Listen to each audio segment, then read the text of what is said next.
भाई इस business mistake को अगर करेक्ट नहीं करोगे तो भाई बिजनेस खत्म हो जाएगा भाई। अभी सिंपल सी बात समझो, कैश फ्लो मैनेजमेंट आके होता क्या है। अभी देखो, बिजनेस बना लिया, अच्छा चल रहा है अभी, सेल्स अच्छे हो रही है लेकिन प्रॉफिट जीरो, कुछ भी नहीं बच रहा है अभी। इसीलिए कैश फ्लो मैनेजमेंट जरूरी होता है। अभी सिंपल सी बात ये समझ लो, इस पर फोकस करना। मैक्सिमम पीपल है ना अपने प्रॉफिट पे फोकस करते, कैश पे नहीं। ठीक है, इसका रिजल्ट क्या आता है, भी सेल्स बढ़ जाते हैं लेकिन अकाउंट में कुछ भी नहीं रहता। अभी कैश फ्लो मीन्स सिंपल सी बात है, समझ लेना। एक क्रेडिट होता है, एक डेबिट होता है।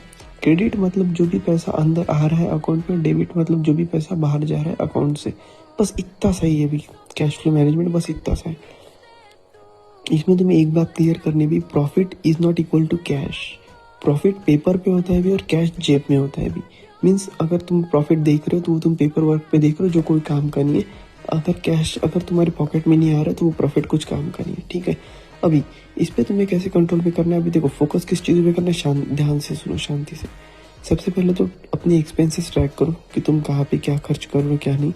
उसके बाद में क्रेडिट एंड डेबिट अंडरस्टैंड करो कि क्रेडिट क्या होता है, डेबिट क्या होता है। ठीक है, और अपनी जो अननेसेसरी स्पेंडिंग है, जो तुम वाहियात खर्चा करते हो सबसे पहले उससे कम कर दो भाई।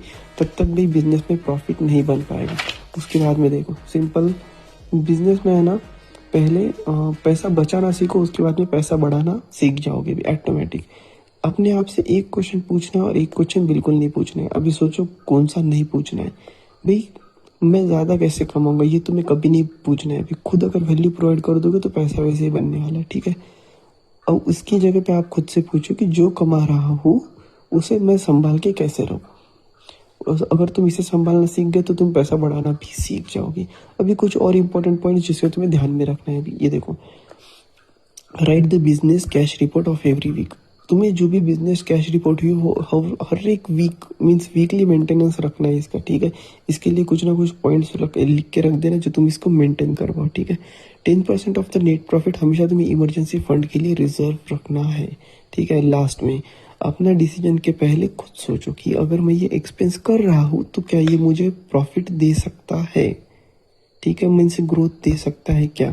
और भी कैश मैनेजमेंट करना बहुत आसान है, बस इतना समझ लो कि पैसों की रिस्पेक्ट करना है, तब कैश मैनेजमेंट आसानी से हो जाएगा। और भाई फॉलो कर लेना ज्ञानी बाबा को। ठीक है, ऐसे बिजनेस माइंडसेट के लिए, बिजनेस मिस्टेक्स के लिए। चलो शाबाश।